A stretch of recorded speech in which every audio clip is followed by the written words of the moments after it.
Hi, it's Neil Sean here on Your Entertainment News. I'm with the gorgeous, the lovely, the multi-talented Miss Bonnie Langford. Remember though, Bonnie? If you miss it, you miss out. Don't miss Bonnie today on Your Entertainment News.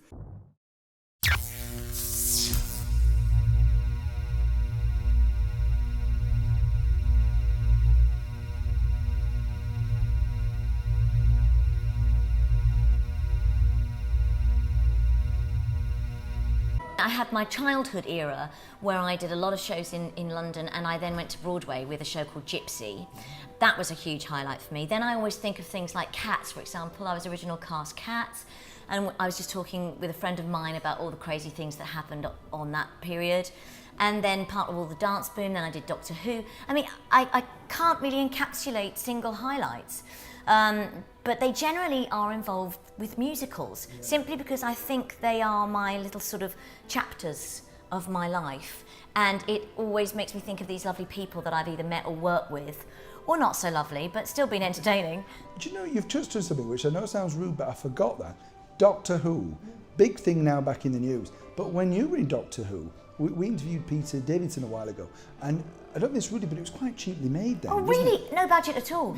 No budget at all. And you know, it was ridiculous because the actual technology in real life was ahead of what we were trying to do in a sci-fi show.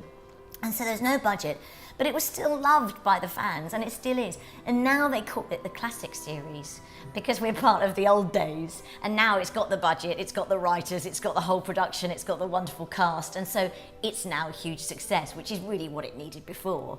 But I'm just really glad that it's called the classic series and not vintage, because that would make me feel really Do old. people invite you to those conventions though? Because I can't remember who we were talking to, and she was saying, oh, you know, it doesn't matter where you are in the world, you know, they know you because they're shown all around the world, aren't they? The show is loved. Doctor Who is loved. Before I joined the show, I got taken to a convention and I thought I was in an episode of Galaxy Quest. I mean, it was hysterical that I thought that this could not possibly be a real life situation, but it was.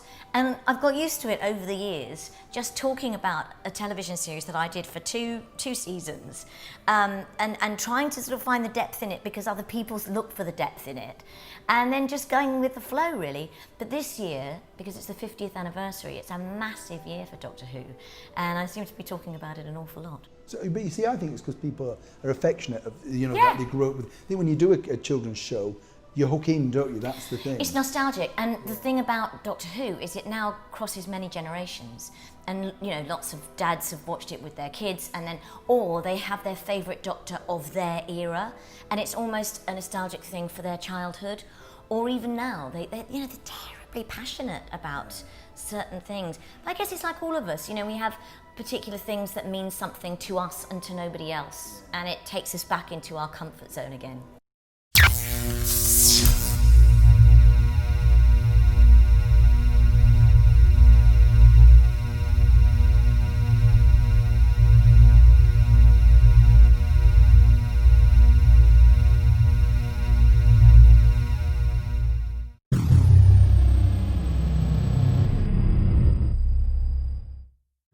Who Bonnie Langford.